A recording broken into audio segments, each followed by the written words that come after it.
this is a little bit unique. I'm not used to speaking to a group where I can't hear or see any of you. So I'm just going to assume you guys are super excited and cheering for me the whole time as you learn about Google reviews. So we'll just assume that everyone is excited about Google. So this talk is really meant to focus on how you guys as home inspectors can leverage Google reviews and specifically your Google business profile to help you get more leads.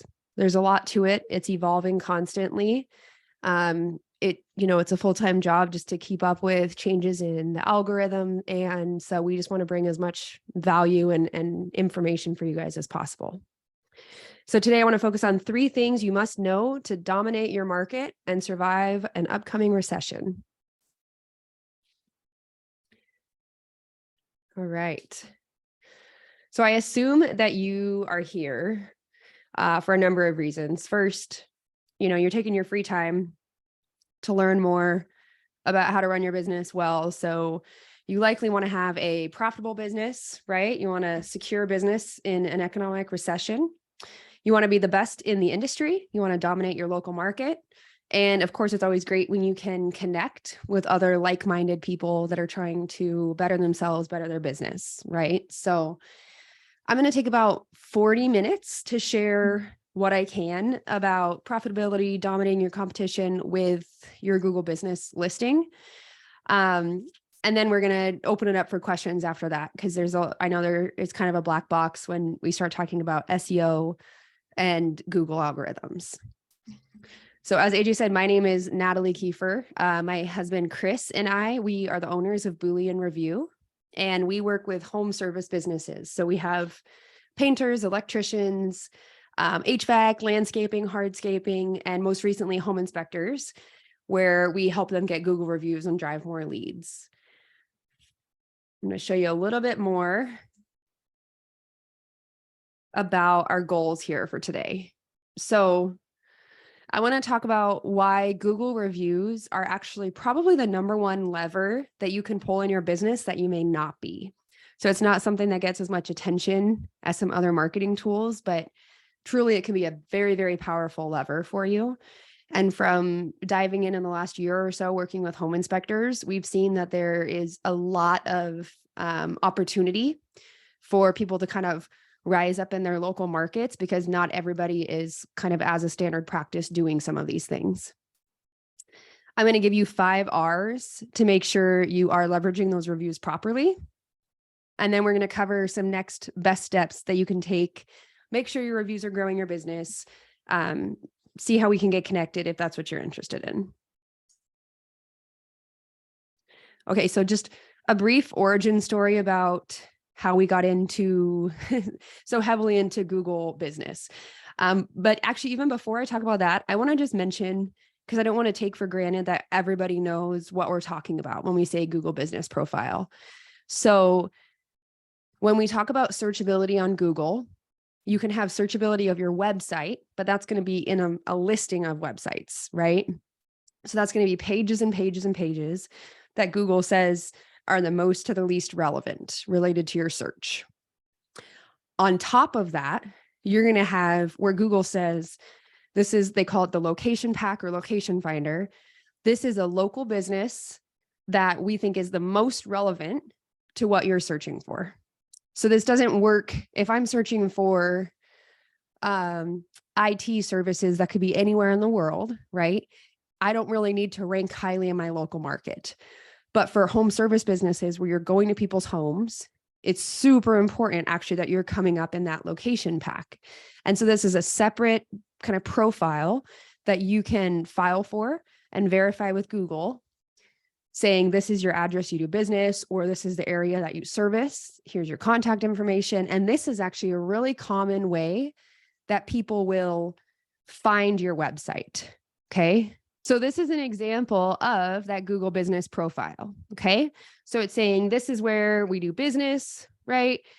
These are those reviews I've been talking about. It'll have a website, it'll have directions to you, all that kind of stuff. So this is the Google business profile separate from your website listing on Google. And this, you don't just get this automatically. This is where you have to request this from Google and verify it.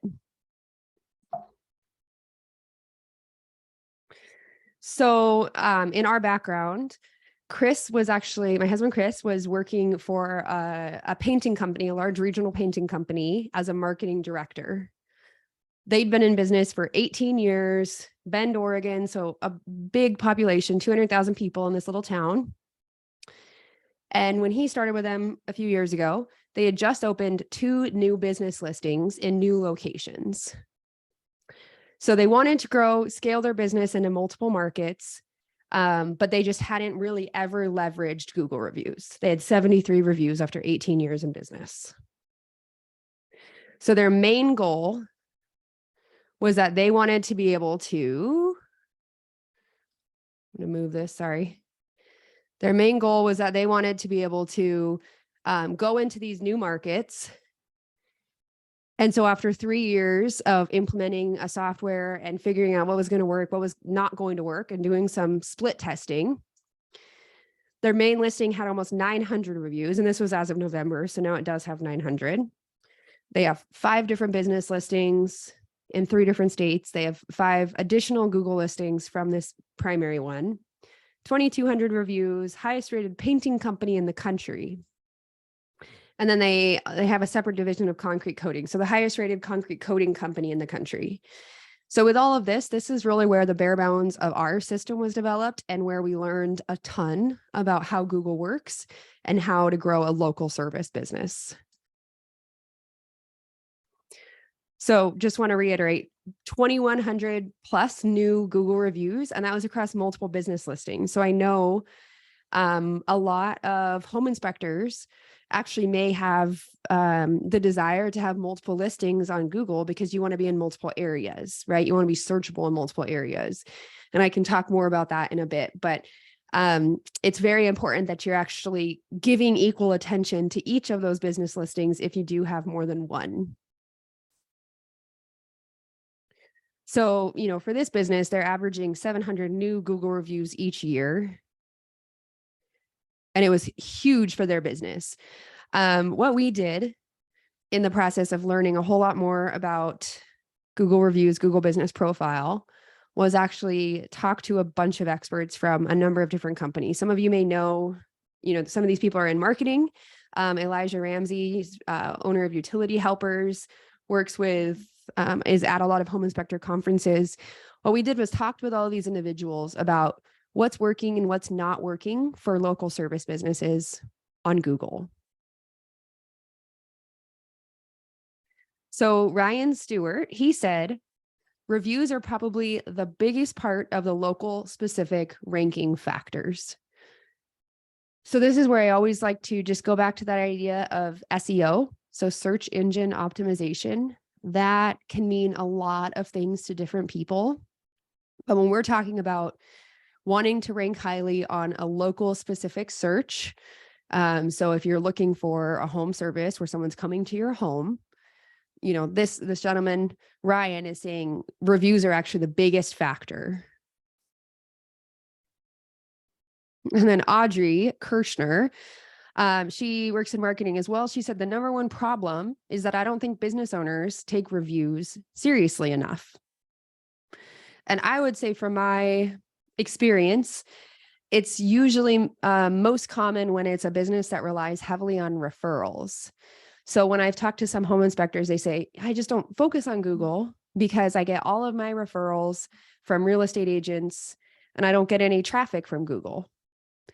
But that's kind of circular logic because you're not getting traffic from Google because you're not focusing on it. And you probably are focusing on nurturing those relationships with real estate agents. So this is where I say this might just be kind of an untapped lead source that there's a ton of opportunity for. I want to touch on just culture of reviews for just a second. So we have a 3-year-old son. He loves fire trucks. And I was looking for this the other day and I was thinking reviews are such a huge part of our life that I think we don't even really intentionally look and process what we're interpreting from reviews here. But this is with looking on Amazon, you can see, okay, it's telling me like what age They're good for, it's a small business, but it's kind of overwhelming because I can see, this fire truck has 517 reviews, 4.5 stars, but this one has, a couple thousand, but it's 4 stars. So there's just a lot that we're trying to interpret. Google tries to make it a whole lot easier than that by making an algorithm very, very clear so you can see the thing that matches most relevantly to what you're searching for. So we recently went to Orlando, Florida, and we were looking for not just a pizza shop, we were looking for the best pepperoni pizza. So my husband was talking to my 5-year-old daughter. She loves pepperoni pizza and she only wants pepperoni. So she's like, I don't just want pizza, it has to be pepperoni pizza. So we're looking, where's the best pepperoni pizza? Now you can see this is a recent thing that Google has started doing where it's actually indexing what people are saying in reviews. So this is your location pack, remember? So you have your top 3 recommendations from Google, and you'll see that this one has this, little blue avatar saying a person mentioned that keyword. So clearly Google thinks that's a great indication that it's relevant to what you're looking for. And then you have maybe a business that's overall has a higher quantity of reviews, but maybe it doesn't match exactly, the area you're at or those keywords.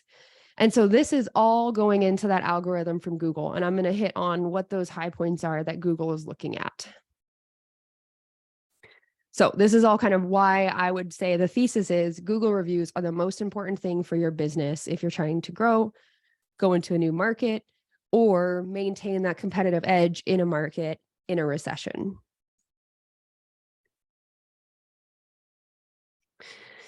So to run a profitable business, sales and marketing need to be doing 3 things very well: getting leads, nurturing leads, closing leads, right? In some businesses, let's say it's a painting company we're working with. They get leads by running ads. They say, we're going to put this in front of all people that are looking to paint their house, right? So that's how they're getting leads. And then they're nurturing leads by brand recognition and just kind of being in that person's line of sight all the time. And then they close the leads when that estimator goes to the house and actually talks to the consumer and answers all their questions and then signs them up with a contract, right? Home inspectors don't have that luxury of such a long stretch of time between getting the lead and closing the lead. So top of funnel and then the bottom of the funnel, closing them is very, very fast. You have someone purchasing a home. They have a time crunch, right? They're not shopping around a whole lot for home inspectors. So, and even if I get a list of a few home inspectors from an agent, I'm going to go Google them. So that's where you're getting the lead. You're getting in front of the person. You don't have the luxury of probably having someone call you and, get to know you, ask you lots of questions, do a bunch of price shopping and comparing, and then make a decision. They're probably relying very heavily on that gut instinct, which goes back to where I was showing the fire trucks, right? And our culture of consumer culture with reviews. You're presenting everything about that brand, everything about your company, almost in that exact same moment that you're getting that lead. You're getting in front of them on Google, and they need to be able to see, oh yeah, this is a legitimate looking business. They have fantastic reviews. Oh wow, look at how highly they're rated and all these nice things people are saying about them. And you go from getting that lead to closing that lead very, very quickly. So some different ways you can get leads, right? Tons of different ad strategies. The problem with, I would say, some of these ad strategies for home inspectors is you guys have a very time-sensitive task. Once again, it's not someone that's shopping around, and it's not someone that just out of the blue is going to say, oh yeah, I think I do want to get that thing inspected, right? So, popping up in Facebook ads when a person's not shopping for a home isn't going to help you. So these things can possibly work, but you guys rely very, very heavily on brand recognition and that referral, right? That social proof, word of mouth referral. So, other businesses can just kind of show up like this concrete business, right? They can just be present all the time. And then the person, gets a wild hair that over a weekend, they're going to start doing some remodeling and they may take action. But you guys need to be there and ready to close right when they need you. So this is where I would say that your quantity of reviews is important. Okay. So quantity is what's going to get people reaching out to you. But your quality of reviews is what's actually going to close that business. So that person is going to be willing to pay you money because they see super high quality stories from other people having a great experience with you. So once again, quantity does matter. It's going to help you show up in that ranking. But when they click on your business and then they click through to your website or they click to call you, that quality of how you're presented online is what's going to get that person to sign up with you, even if you quote them a price a few $100s higher than somebody else just quoted them.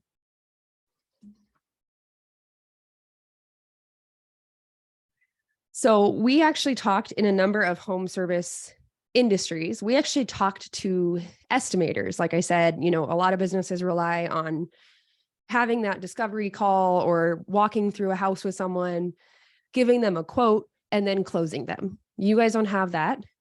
But these estimators were telling us, every single one of them told us that having good Google reviews was worth an 8 or a 9 out of 10 on helping them close a deal. So if we sit with that, think about it in your industry. Once again, you guys don't have a long window of time between getting a lead and closing a lead.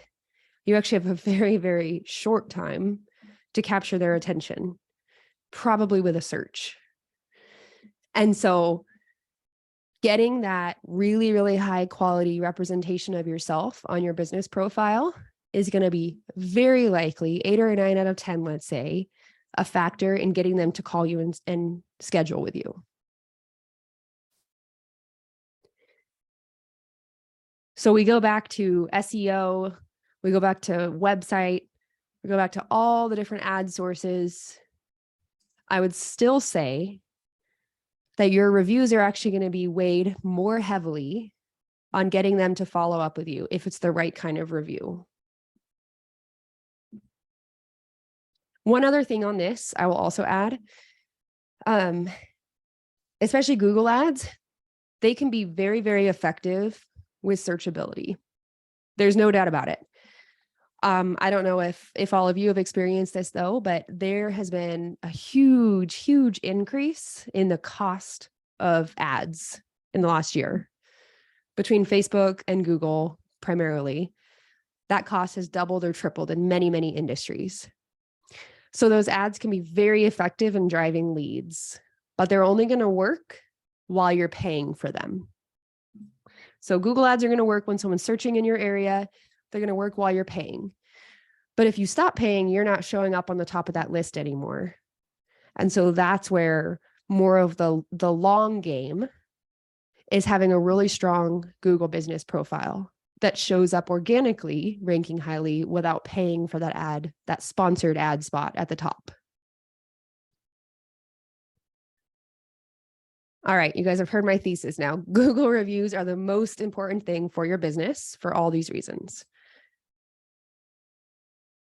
Are all 5-star reviews created equal though? Little known fact, after Thomas Jefferson said all men are created equal, Abraham Lincoln said not all reviews are created equal or something like that. And don't believe everything you read on the internet just because there's a picture with a quote next to it. Hey, Natalie, we got a question from Greg. He asks, are you going to clarify further on Google verification? We are verified. However, we tried to show up with the verified check mark, and all Google wanted was to sell us ads. Yeah. Also, can you clarify further the multiple listings for different areas? Is it something you do in your profile, or do you need to set up completely different profiles for all the Great questions? Yeah, great questions. And I saw something about Google Maps also. So going back high level, it used to be called Google My Business.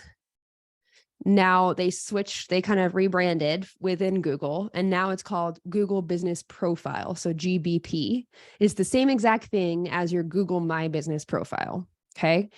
That's also what's going to show up on any map search in Google. So if you search just in the search bar in Google, you're going to get the location pack where it's recommending these are the things close to you. And then you're going to get a bunch of websites listed. If you're searching and you click maps, it's going to show not just the top 3, but it's going to show a bunch of relevant business profiles near you. So in the last year or so, this is when Google has made it a little more complicated for service area businesses to get verified.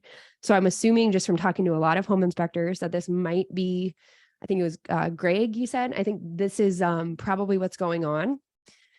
So you can verify your profile through Google by filling out the form saying, this is all the information about my business. And then they'll mail you a postcard at the address that you put in their system.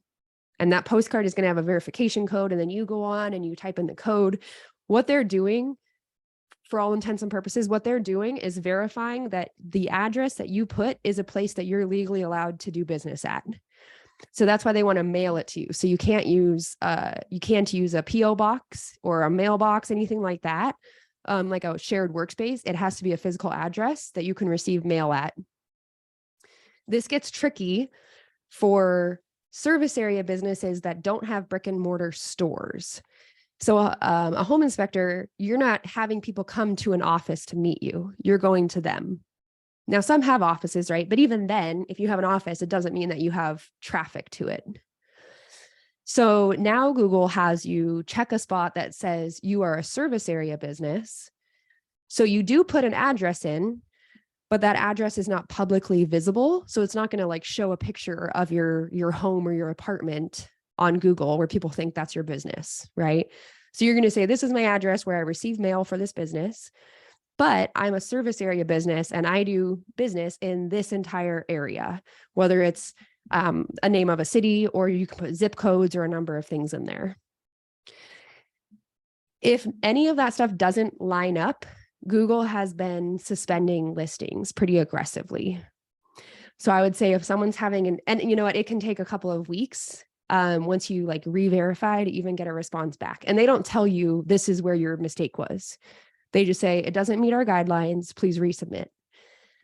So usually what I would do is look through, make sure that your address is hidden if you are not having people actually come to your physical location.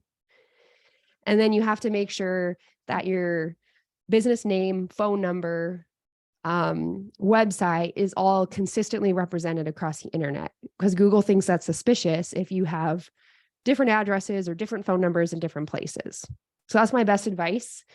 There's a lot of other troubleshooting we can do, but if someone's never had a publicly listed profile, sometimes it's honestly easier to start over because if you made a mistake in that process, sometimes it can take a month or two just to troubleshoot. I see a little more chat.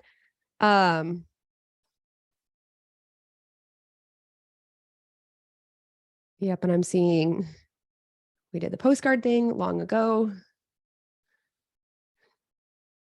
Oh, and then the check mark thing, that's if you have that. Yeah, that's a whole separate process to say that you're a business that Google has like verified customers with. Whole different process, and that's not necessary for searchability.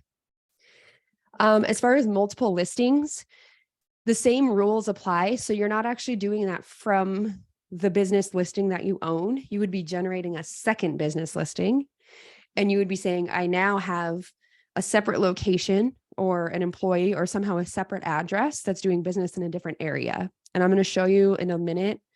It's like map examples, and I'll show you why that might be important. But you do have to have a secondary valid mailing address to create a new area and a new listing. Hopefully that answers all those questions. Oh, and I see a question from Russell, UPS stores and more recently USPS PO boxes allow physical addresses. Is this also filtered? Long and short of it is that that's not going to work, or it's very, very likely to get suspended. So I have heard people that have been able to do that with like a UPS store physical address. But if there are multiple businesses that do that at that same location, that's very suspicious, and Google will actually just suspend all of them. So you're kind of like gambling, assuming that nobody else is going to use that physical address. So that would be a very good example of where you would just want to probably use a home address and then hide the home address. Okay. I'm going to show you some really, really great reviews and why they matter. So this is someone that recently started working with us.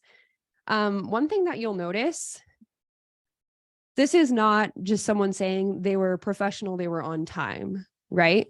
Those things are all important, but this is somebody saying the employee's name, the service that was offered, radon testing, water testing, right? Versus an older review he had where it's saying professionalism, quality, responsiveness, value, right? Professionalism, quality, responsiveness, value. Those are all really great things for someone to see. But Google is way more likely to show this one as the most relevant because it's saying exactly what we want them to say, right? So a great review, this is kind of the anatomy of a great review. 4 or 5 stars. It's within the last 3 months, so it's relevant and recent. Pictures are great, not always going to happen with home inspectors because it's not like you're doing a before and after, but they might have, pictures of your house or pictures of you working. That would be great. Names of who was on that job. That's also really, really helpful. Stories, of course, that emotional appeal. It's going to get a much longer review out of that customer. And then mentioning your service. I would say this is a really critical one in your industry. So you can remember this from the 5 R's of online reviews. So here's where you could take notes. The 5 R's are rating, radius, recency, relevance, and response. So rating, we want to see a 4.7 or higher. A lot of people that I talk with are panicked if they get anything but a 5-star review. But the fact of the matter is that when you get to a certain point in your growth and in getting such a high quantity of reviews, you are not going to be able to keep a perfect 5 stars. Okay. So you don't want perfection to be that obstacle to progress, right? So I'm not going to ask someone unless I'm positive they're going to give me a 5-star review. You don't need to worry about that. A 4-star review that has a great story is actually probably more powerful than just a plain, 5-star rating.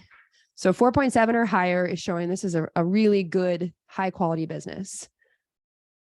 Radius, this is where we're going to get into some maps. Recency, this is where it really matters when that review was left. Okay, so this one I'm not going to spend a whole lot of time, but this is a quote from one of the people we interviewed, Derek Michael. He said, if you're looking at a restaurant and they haven't gotten a review in 6 months, that's weird. You're thinking, have they been closed? Have they been remodeling? Did they have a new manager come in? What's going on? So there's never like a finish line with reviews. You don't just say, okay, I hit 100 reviews and now I'm never going to ask for a review again. Because if you do that, there's no recent reviews and Google thinks that's pretty suspicious. And even if it does show up and you rank highly and Google, posts you in that top 3, your consumer might think, that's weird. They haven't gotten any reviews recently. What's going on with that, right? Conversion rate. This is where we get to quantity. This is just a simple rule of thumb. If you have inspectors doing 1 job per day, you would want 1 inspector to equal 1 new review each week. If they're doing 2 inspections a day, you would expect to get probably 2 reviews each week per inspector.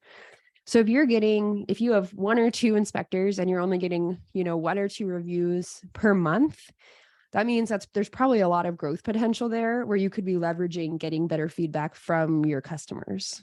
Okay. Elijah Ramsey, Utility Helpers, he said, and this goes, a little bit to the conversion, but the key thing is follow up. You have to have a system in place. Most people forget that most people want to help you, but you have to make it easy for them. Okay, so this is a sad reality in our world, but the research shows that if a website takes longer than 3 seconds to load, people will click away from it.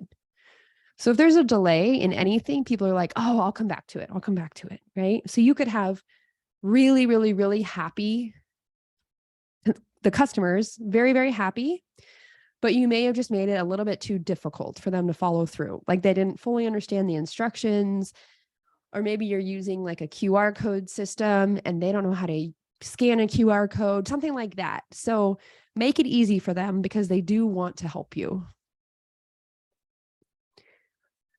All right, relevance of reviews. Google's #1 goal with reviews is to find the actual relevant content that matters to their customer. If I get on my high horse for a minute, I get on my pedestal, I find it extremely frustrating when it's obvious that a business is trying to kind of play the system with Google. You have a website that's just word stuffing like crazy.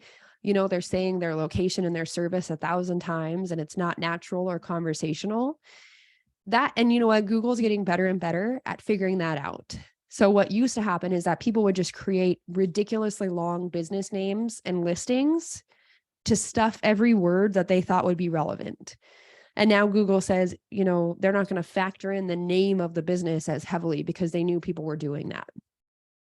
What Google wants is to truly find the best answer to that person's search. Okay. So we can't really game the system. Derek Michael said, we know that Google looks at the keywords in their reviews. So we're going to go back to the pepperoni pizza example. Okay. Pizza Extreme, good pepperoni pizza, even though they had they actually had a higher rating. They had 1.2 thousand reviews and it said good pepperoni pizza. So Google says this is a fantastic, relevant answer for this person's search. Okay.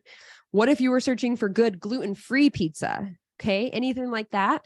This is where keyword searchability from reviews is just this completely like open game. Very few home inspectors are doing this. This is where you guys all now have some tools and knowledge to start getting better reviews that actually make a huge difference. So for you guys, it's one thing to rank highly when I'm looking for a home inspector near me.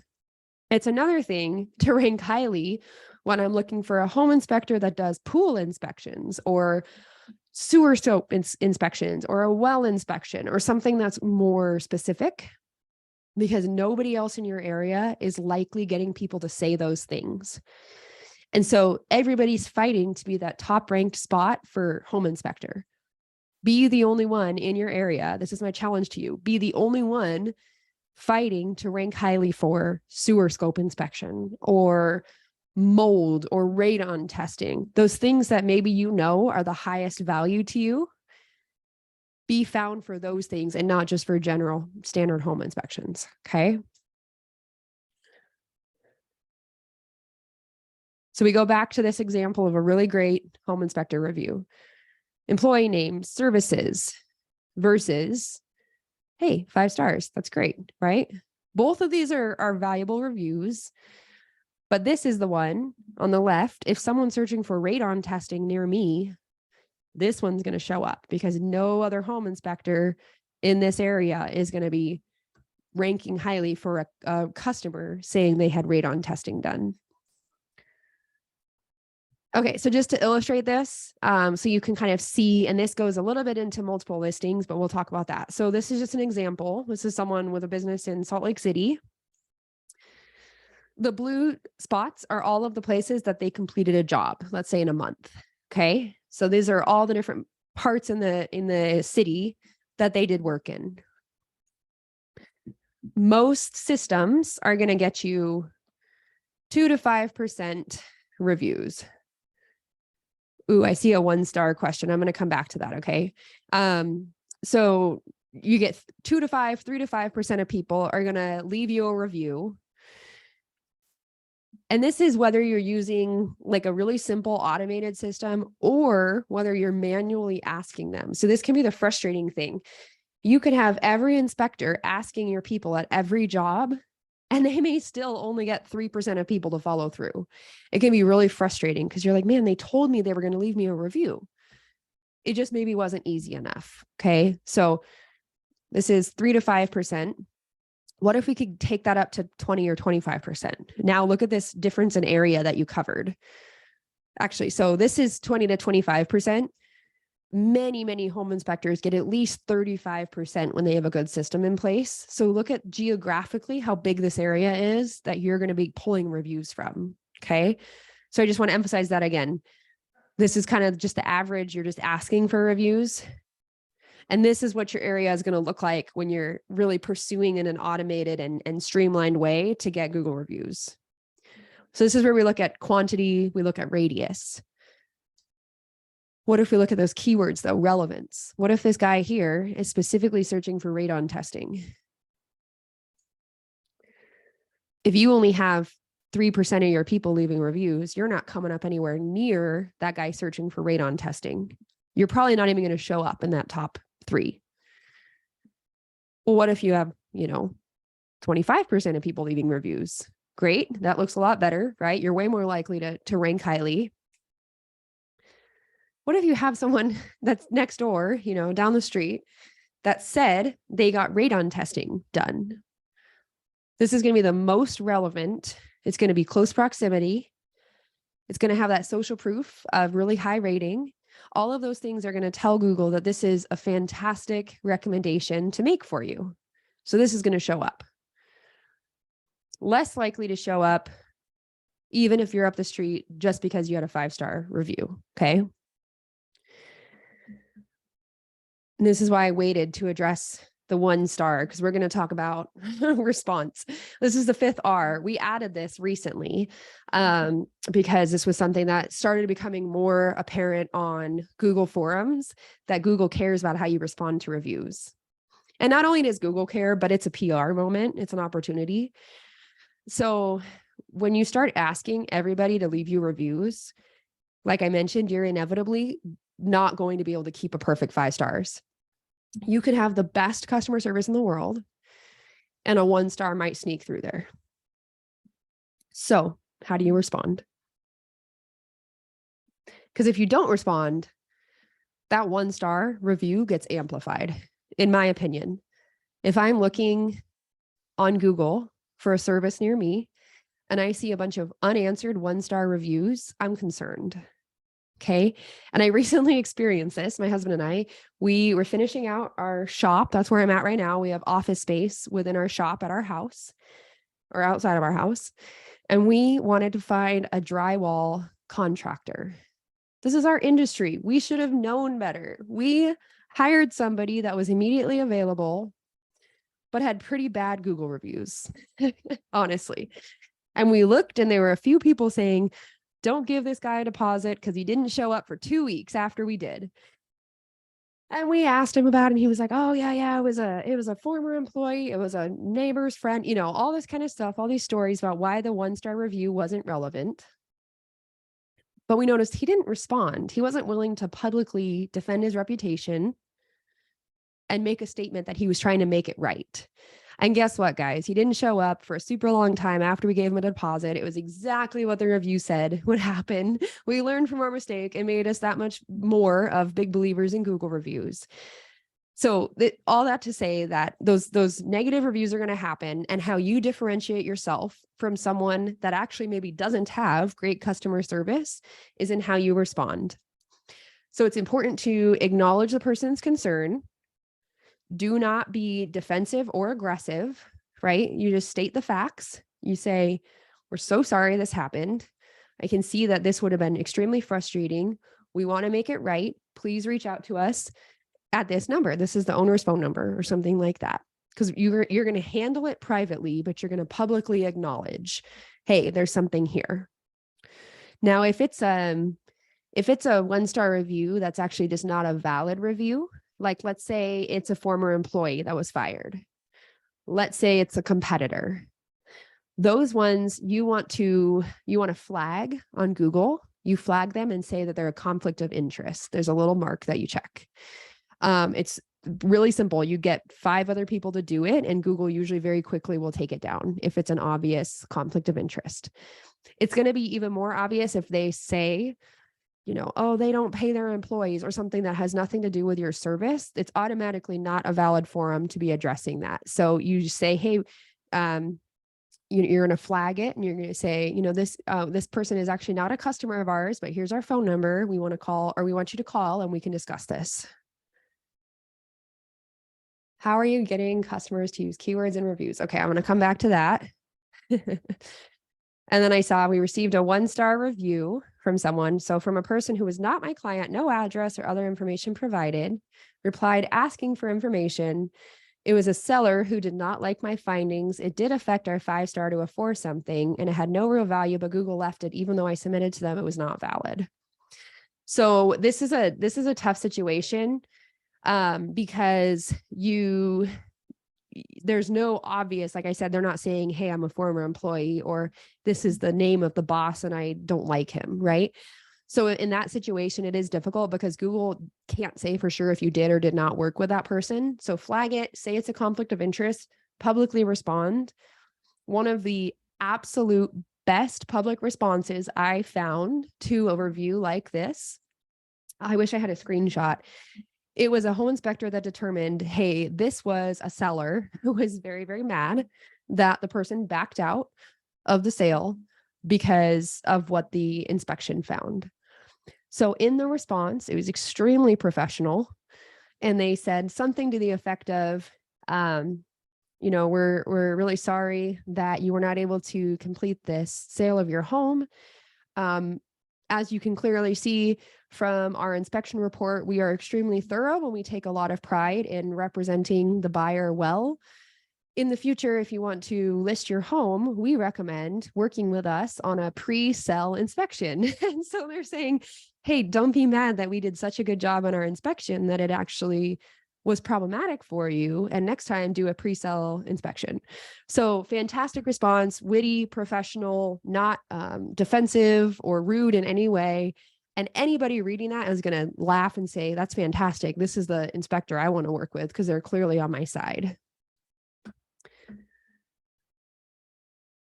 So Dan asked, how are you getting customers to leave keywords? I think I have some examples here.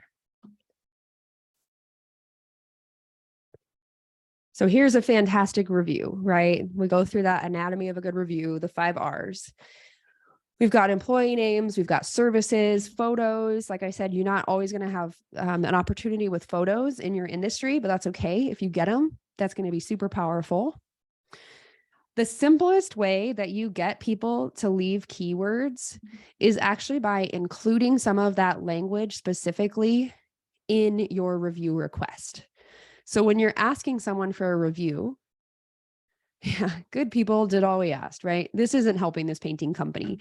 This is helping this painting company to come up when anyone's looking at stucco, when anyone's looking for, priming and painting, patio, so many things.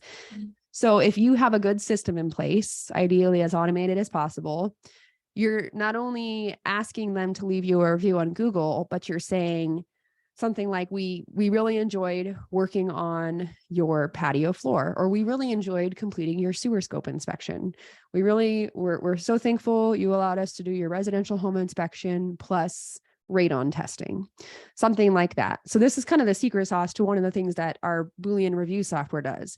We pull those keywords from your ISN or Spectora or whatever system you're using, and we include that in a very organic way into the review request to get rid of any friction and make it super easy for a customer to see the request and immediately know, ooh, I know what I want to say. I'm going to brag about Jonathan and his crew. I'm going to brag about how they fixed this specific issue at my house, or I'm going to brag about how easy it was to schedule with this person for my well inspection, something like that. So just put it in front of them.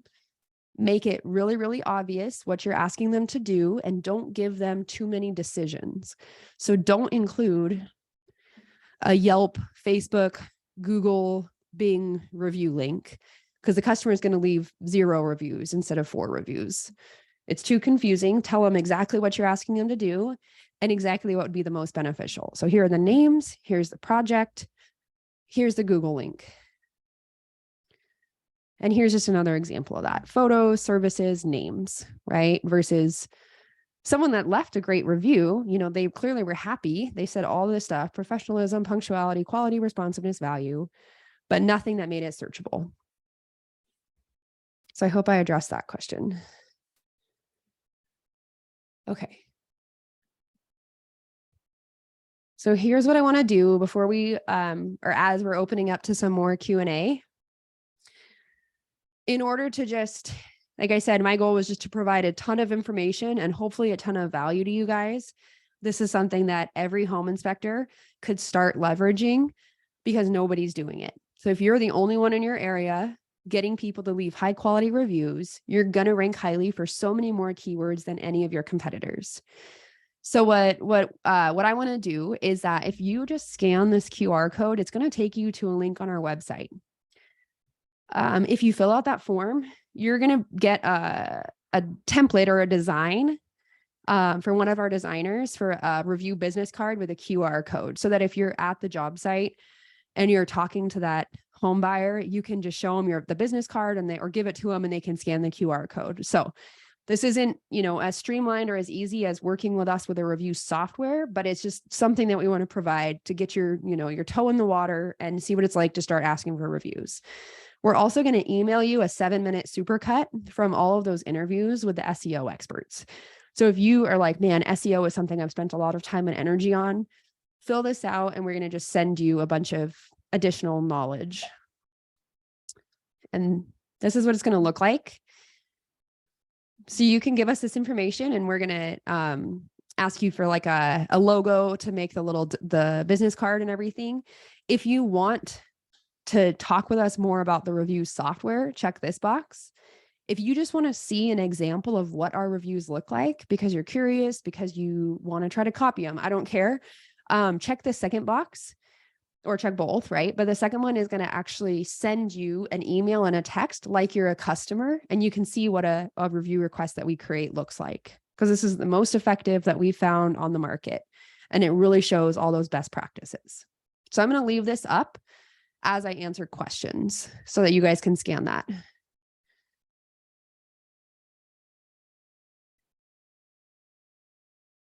All right.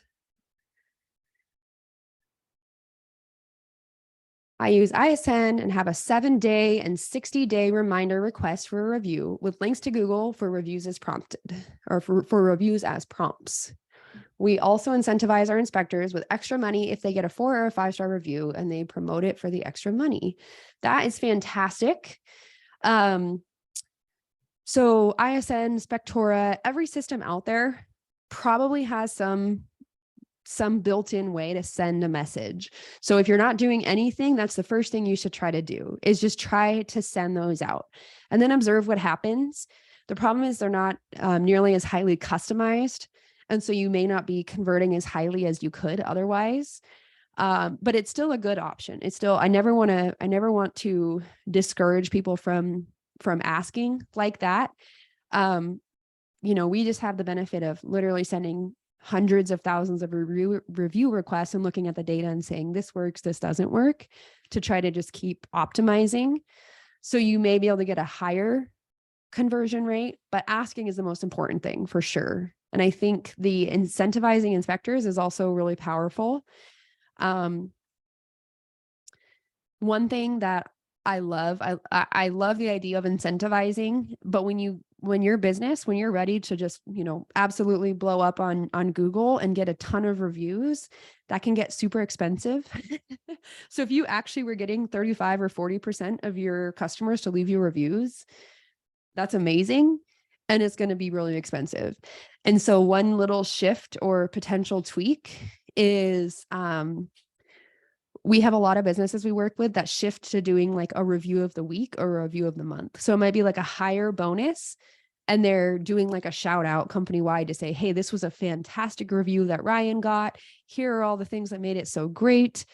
Clearly, did a really good job making this customer happy, so that they still have that incentive. It's still kind of a fun, competitive part of the culture, but you're not paying double, triple what you could be for getting those reviews.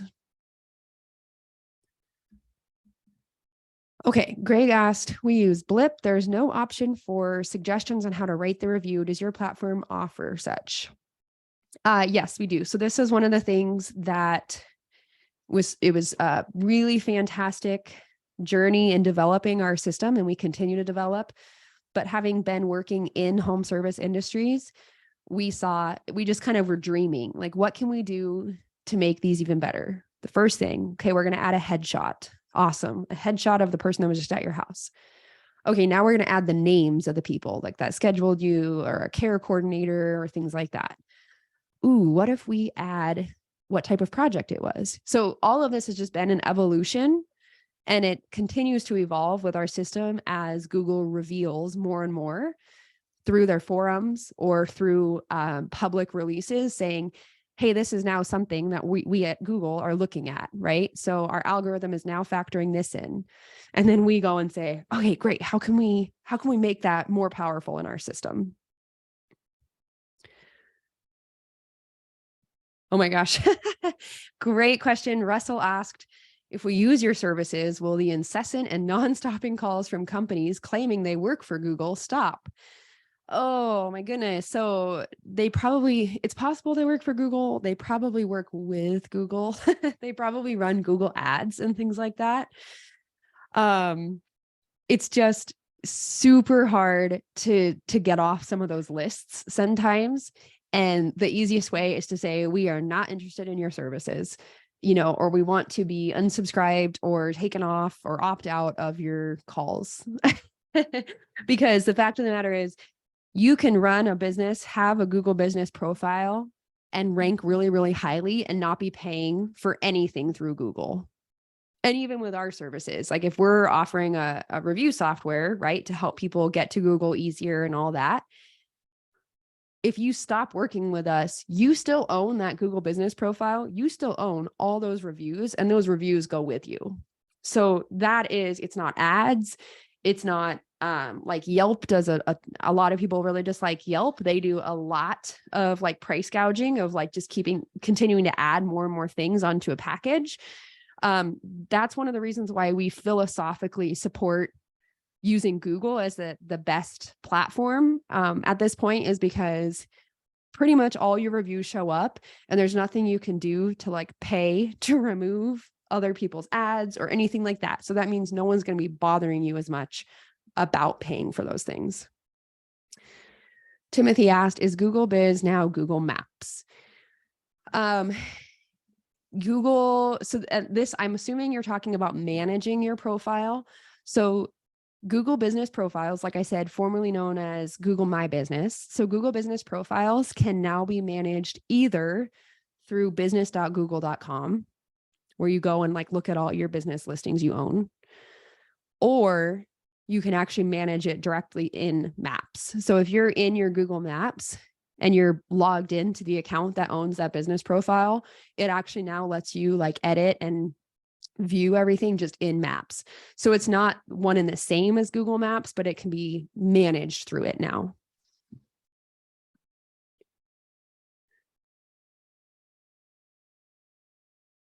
Okay, let me look at Q&A and chat. See if I missed anything.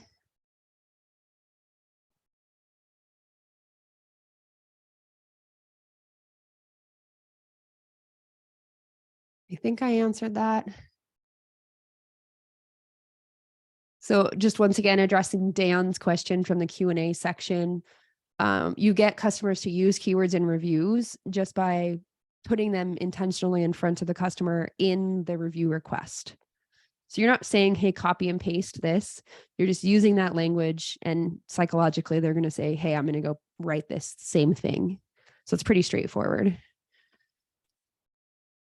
AJ, are you able to see any questions that I maybe missed? Or does anybody have any other questions? I think you got most of them, or all of them, actually. Timothy had that Okay. question, but he retyped it and we got it. Okay. Awesome. And is everyone that wanted to, have you guys had any issues, or are you able to use the QR code? This is one of those things where I don't want to take it for granted. If you have your phone and you open your camera and you look like you hold it up like you're going to take a picture of the QR code, you don't actually take a picture, but it'll pop up a link and you tap on it and it'll take you to our website. Ooh, okay. Gregory asked a question about Google guaranteed businesses.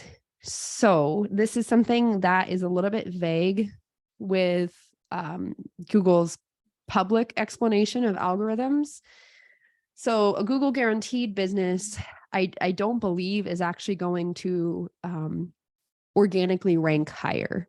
So you can be a Google guaranteed business, and that allows you, certain opportunities or benefits, but it's not going to actually directly make you rank higher, to my knowledge, which is why a lot of home service businesses aren't pursuing that super heavily.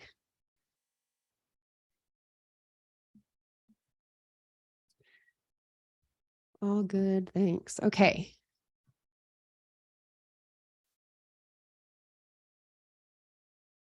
All right.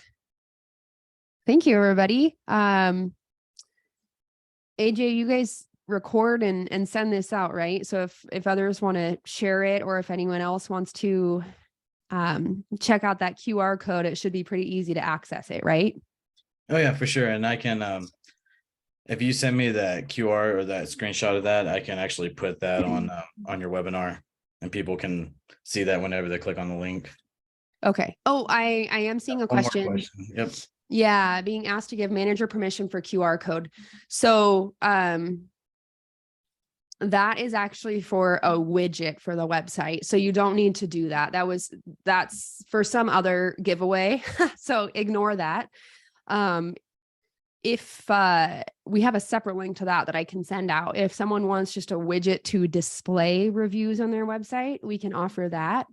And in that case, you would just make us a manager on your business listing, and then that allows us to pull those reviews in real time for your website. But don't worry about that, Donnie. You'll still get the business card, the QR business card, and the supercut, even without doing that.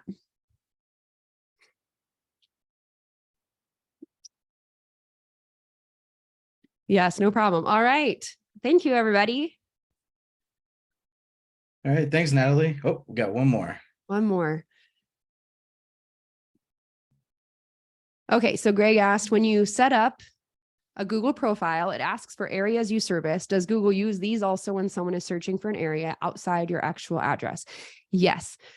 So that's when, if you search on a map, it won't show a specific point. It'll show a yellow kind of highlighted area. So you can say, hey, this is the area that I service. But then if all of your reviews are from like a different area, Google's going to start kind of preferentially shifting where it says you service that area. Or let's say you live 2 hours away, like your physical address you put in is 2 hours away from the service area that you say you service. That's going to be suspicious also. So you want that service area to be pretty centrally around like where your business address is, where you live. And that's going to make it the most accurate. And if someone searches for a business outside, like they're outside of that service area, so let's say you're in kind of a rural area, if someone searches for you and they're 20 minutes outside of that service area, they can still find you if you're the most relevant in the closest proximity. You're still going to come up. But what you're telling Google is that this is the service area that I typically am working in. And so it's going to try to, in general, use that proximity of search to help find you. All right. Thank you, everybody.